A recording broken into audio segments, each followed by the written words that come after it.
پرسیدنی بودم که همین کتاب قرآن رو در شب خوندن ثوابش بزرگتر است و یا در روز؟ در شب بزرگتر است، خاصتا اگر آدم یک مرتبه خواب کرده بعد خیزد وقتی سحری. الله تعالی گفت که این ناشئة اللیل هی اشد وطئا و اقوم قیلا در سوره مزمل.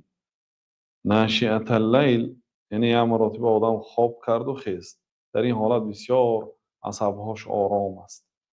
از همه حالتی که قرآن زبانی بنده با قلبی بنده موافقت میکنه، یعنی چیزی که گفته است میفهمد. این خاصتا به اونهایی که زبان عربی را میدونن، تفسیر قرآن را میدونن، وقتی که یا ایها المزمل قم اللیل الا قلیلا نصفه او انقص منه قلیلا او زد علیه ورتل القرآن ترتیلا.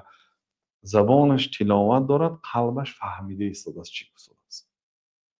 و علما همراهی تلاوت استنباط میکردن، از آیت معنا میبراردن، از آیت فهمیش میبراردن، تفکر میکردن در بزرگی های قرآن و سخن های الله تعالی، تأمل میکردن.